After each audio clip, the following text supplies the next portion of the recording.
Hi, this is Brad Hunt with Smooth Fusion, and in this video I want to talk to you about a new feature of Sitefinity found in version 12.2 called Webhooks. To get started, a webhook is an automated message that's sent from an app when something happens. So there's some event that happens on a website, and that event triggers a message, and that message is sent to some other website, some other unique URL. And that message has a payload, and most times that's in the form of JSON or just plain text. So it's a way for two systems to talk to each other, and that's when one event happens in the first system and it sends a message to another system. So speaking of events, Sitefinity for a long time has had something called the Event Hub. And as different events happen within the context of Sitefinity, Sitefinity will track those events and will fire different events internally. So everything from when a form entry is created, when a user logs in, when a page is published, when a dynamic module might be created, basically a whole series of things are tracked under the covers when something happens in Sitefinity. And for a long time as a developer, you've been able to subscribe to these events and then take action when they happen. But to do so requires you to create some custom code and open the project in Visual Studio and build it and deploy it and all of that. But now in Sitefinity 12.2, they've introduced the concept of webhooks. And webhooks will basically fire these events automatically for you without having to write any custom code. And in version 12.2, there are three webhooks that come out of the box. One is login completed event, one is a form entry created event, and the last is the output cache and validation event. And in this video today, we'll look at a couple of these in terms of how you could create some automations based on these webhooks. So let's take a simple example to start with. Let's say you have a Sitefinity website and somebody fills out your contact form. So when that happens, the webhook is going to fire a payload or a message, or in this case JSON, JavaScript object notation, send some data to some other system. And usually that's another website or another app, and there's some sort of listener or something on the other end that's going to catch that webhook and then do something with it. So you might start by just writing your own custom application, maybe a line of business application or something like that that you've created custom that you want to capture that webhook, and that's fine. It's a very valid use case. But where the power comes in is if you can use an automation tool, something like Zapier or Power Automate. There's a number of these different tools on the market. But then these tools in turn have connectors to thousands of other applications, pretty much anything you can think of, from email marketing to messaging to CRM systems, but basically they have all these baked-in connectors that allow you basically to connect your Sitefinity site to any number of applications. In this demo, we're going to look at two examples, one with Zapier and one with Power Automate, both just examples of automation tools. So that's it for the slides. Let's jump over and look at the demos. So for this demo, I'm just going to be using a very basic Sitefinity 12.2 site. All I've done here is created a home page that basically has nothing on it, and then I've got a contact form that has three fields: name, email, and comments. And if we look in the Sitefinity backend, we'll see in the pages tree a couple of pages that equate to those that we just looked at. We've got a home page that's pretty much empty, and then on the contact us page, we have a form, and this form was created using the Sitefinity form module. And so just very simple form out of the box. So that's all we've got to start with. And what we're going to do is we're going to try to create a couple of automations using these webhooks, and we're going to do this sort of real time in the video. So the first thing that we're going to do is we're going to try to take the data that's sent when somebody fills out the Contact Us form, and we're going to add somebody to an email marketing tool. So a very common one of those is MailChimp. So I've got sort of a test MailChimp account set up that has one subscriber right now in my audience, and that's just me, bhunt at smoothfusion.com. But the idea is that we want to take the data when somebody fills out the contact form, and we want to add them as a subscriber in MailChimp. And so again, the old way of doing that is to use some sort of connector or writing some kind of custom code that basically uses the API for MailChimp and subscribes a user. But using webhooks, we should be able to do this without any code. So let's start by telling Sitefinity that we care about the webhook. So the first place that you start is in Sitefinity, and you have to tell it you want to register the fact that you want to fire that webhook. And you do that under Administration Settings, and then you go into the Advanced Settings and scroll down to the very bottom of the tree on the left and expand the webhook section. And you'll see a section called Webhook Events. And again, this is new in Sitefinity 12.2. And when you first come to this page, there won't be any webhook events. So the first thing you do is create a new event.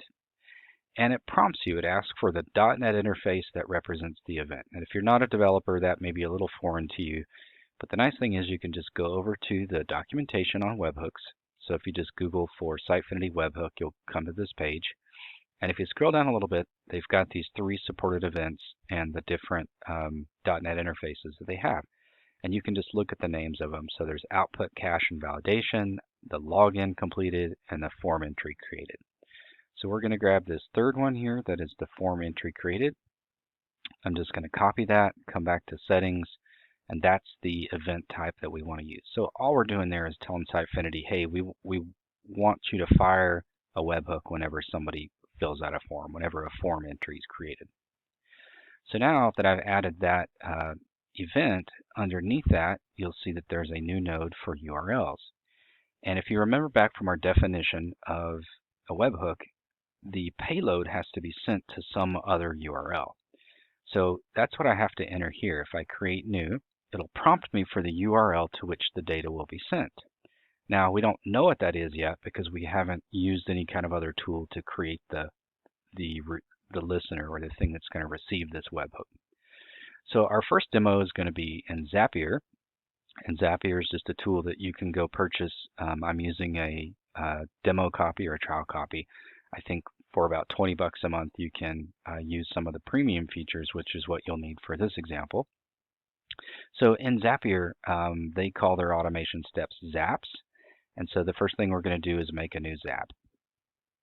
And you have to define what's the start of this zap.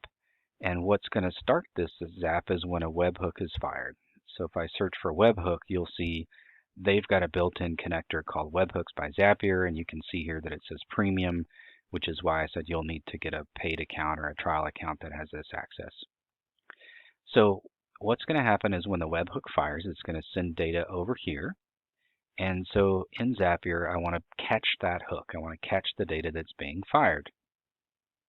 And after I do that, now Zapier is going to give me the URL to use. And this is what I'm going to copy. And I'm going to go back and put this into Sitefinity. So what I'm telling Sitefinity is that anytime a form entry is created, I want you to send a webhook to this URL. And so now Zapier should be set to catch that data. So let's continue. And the next thing we want to do is we want to have some sort of test data to work with. So I'm going to click on Test and Review, and then Zapier is basically going to wait for me to trigger the data. So I'm going to come over here and type Brad Hunt. I'm going to put my email and just some sort of comment and hit Submit. And so what should happen in the background, if I've registered that correctly, is that Sitefinity will create a webhook and it will send that data over to Zapier. And you can see now Zapier actually found that data. So it found an example, and if I click on that, you can see the data that was posted over in the webhook. And this data has the entry ID for the form entry, the time it was submitted, the name of the contact form, and then it has all the different controls in one field here. And you can see back in the instructions, if you scroll down from where we were, there's example JSON. So this is the data that's actually posted from Sitefinity to the other systems. And you can kind of see here they've got an example. And so your form might have 1 or 2 or 3 or 10 controls. If you remember, mine had 3, a name, an email, and comments. And so those are all baked into this controls area here. So now that's good because that proves that Sitefinity is firing the webhook and it's ending up in Zapier. But that doesn't help us yet for MailChimp, because for MailChimp we actually need to be able to pull the email out of that big collection of text. So we've got to find a way to parse that data.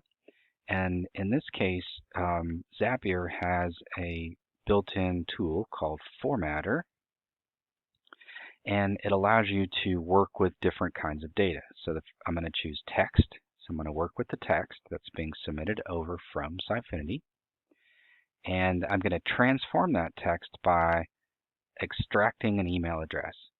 So in that text that's coming over from Sitefinity, I'll be able to take the email address out of that. And I want to grab it from a certain field.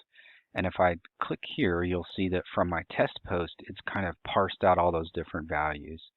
And I can scroll down and I can see all the different things that I mentioned before, like the form name, form ID, and so on. Now, this username is the username of me as it is as I'm logged into Sitefinity, but it also happens to be what I put in the body of the form. And I actually don't want the username. If you remember, all the form controls are here, and you can see part of those. And so this text is what contains the email. So I'm actually going to select that field, and I'm going to tell it to find the email, extract the email address from that field, and that way it'll be different every time it's submitted.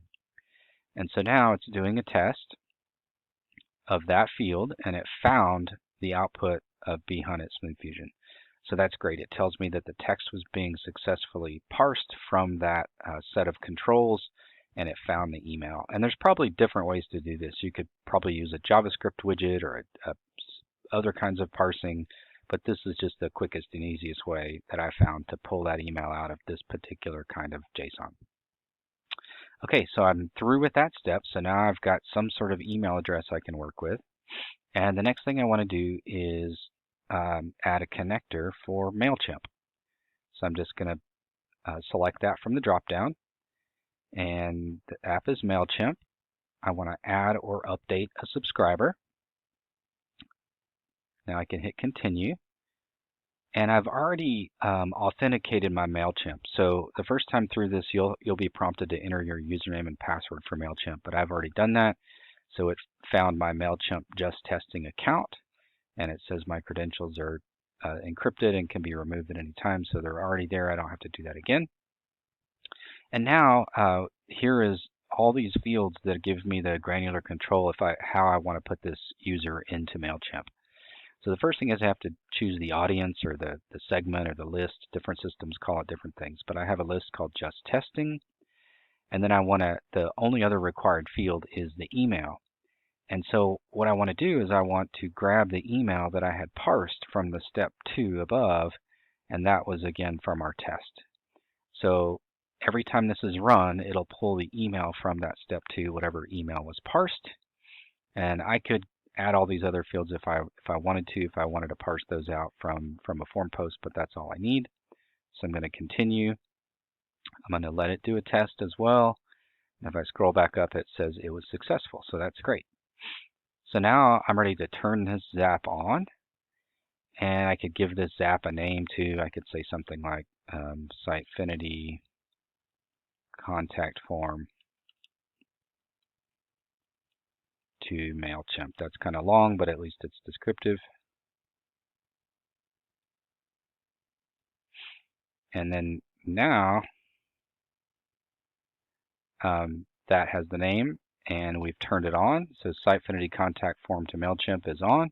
And so now let's watch what happens. I'm going to first go to MailChimp, and you can see that on my audience, I've only got one subscriber, and that's bhunt at smoothfusion.com. So I'm going to go back to the contact form. I'll use our CEO, Todd Knowlton's name here.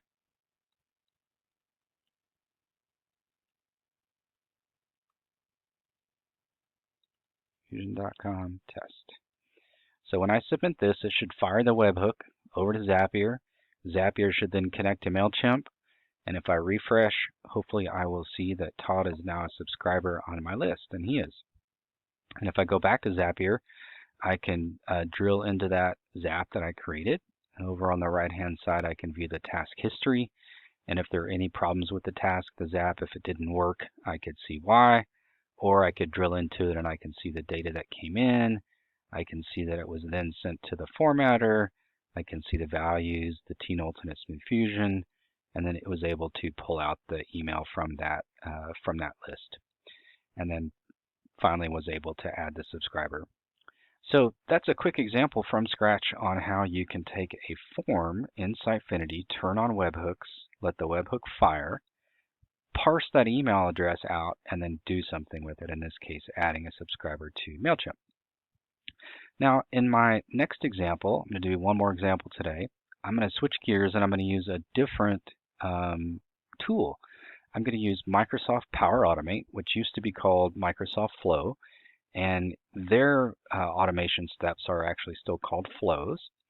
And for this example, what I want to do is use a different event, a different webhook event. One of the three that I mentioned earlier was the iLogin completed event. And what that just basically means is that when somebody logs into the Sitefinity infrastructure, that event is fired. So I know that we're going to create a new webhook, so I'm going to go ahead and copy this while I'm here. I'm going to go back to the settings in webhook events. I have the iForm entry still there, but now I'm going to create a new one. And I'm going to do the iLogin completed event and save changes. And just like before, underneath the iLogin, there is a section for URLs, and we'll have to add the URL. But just like before, we don't know what that URL is yet. So let's go back to Flow. And Flow I've found not quite as user-friendly as Zapier, but a lot of people probably already have access to Power Automate if you're an Office 365 user or your company uses Microsoft tools. But what I'm going to do here is I'm going to create a flow, and it's an automated flow triggered by a designated event. And in this case, it's not called webhook, it's called request, HTTP request. But what's strange I found is that if you actually try to type HTTP in here, you won't get any matches. So if I skip this step, and then on the second screen, if I type HTTP, it should come up with HTTP request. So I'm going to choose request. I'm going to select that one, and it's prompted me with the first, this is how they visualize the first step in the flow. So it says the URL will be generated after the save. So this is the URL that I want to post to from Sitefinity. So if I try to save that, it's going to tell me that I can't do that yet because I at least have to have a step before I can save that. So I'm going to click on New Step, and I'm going to use Teams as the second step because that's something a lot of people use if you're on the Microsoft platform, and it's a good way to sort of visualize this login event. Maybe you want to do something like send a Teams notification to somebody whenever somebody logs into your Sitefinity backend, for example. So I'm going to choose Microsoft Teams. I'm going to scroll down, and there's an option to post a message as the Flowbot to a user. So that's the one I want to choose. And it should prompt me for a subject. So I'm going to say something like new Sitefinity login event at /Sitefinity, something like that. And then I choose who to post it to. In this case, I'm going to just send it to myself. And I should get a people picker here. So my recipient is Brad Hunt, and then the message is someone, well, let's come back to the message, because right now for the message, I only have body, and the body is the whole body of the JSON that's come over, and that's not very helpful. But as a start, let's go ahead and save this. So now that I'm able to save that, I should be able to grab this URL. So here's the URL that it created. I'm going to copy that URL, go back to settings, paste that URL in, and save. And so now whenever a login event happens in Sitefinity, it should fire a webhook, and it should send that data over to the other platform. Now in this case, the data looks a little different. If I come back to the directions and scroll down, I'll see that the login completed event is a little different. It has the ID, the username, the IP, the email. And what you can do over here in Microsoft Power Automate is you can use a sample payload to generate a schema. In other words, if you can give Microsoft an example of what that data might look like, they can parse that out and they can make that data more useful. So I'm going to take this iLogin completed event, copy that, put it back over here in this interface. And what it's done then is it's tried to figure out like what each thing is, like the email is a string or the origin is a string. So basically it's trying to figure out the data types and the names for each of the properties.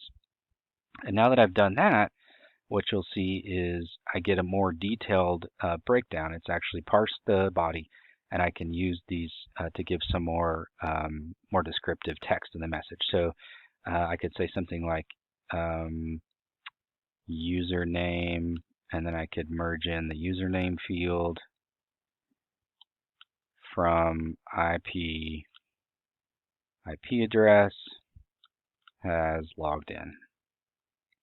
So if I save that now, that message should be more descriptive because it actually has the username and the IP of the person that's logged in. So that should be all set up and ready to go. So let's give that a test, and to do that I'm going to go back to Sitefinity. I'm going to log out, and then I'm going to go back to Sitefinity, back in, and I've got a user called editor. Let's say I'm an editor logging into a website to make some content changes. And when I log in, if I've done this correctly, it should fire a webhook, which it did. It sent a webhook over to Teams, and this is today, new Sitefinity login event at /Sitefinity, username editor at SmoothFusion from IP blank. So that's a pretty cool example how you can tie a login event to a flow that was created in Power Automate. So hopefully with those two examples, you can kind of start to see the power of webhooks and how they could be used to connect events in Sitefinity to other tools. And when you start to look at things like Zapier and Power Automate and all the various connectors that they have, and in some cases, even with Power Automate, for example, you can tie into AI builders, you can tie into cognitive services like to do sentiment detection. So you could potentially see if somebody, for example, maybe they put some comments in your contact form that was a really negative comment and you wanted to take action on that. You could parse that out. You could send it to the cognitive services of Microsoft or other similar tools, do sentiment detection, and then maybe take a different action if you had an angry customer base or a happy customer, for example. So really, the opportunities are endless, and once your imagination starts flowing about how you can connect all those things together, maybe you can come up with some cool ways to use webhooks. But hopefully this has given you a good intro, and if you have any questions, you can feel free to email us at info@smoothfusion.com. We'd be happy to help you with webhooks or anything else that you need for your Sitefinity site. Thanks for listening.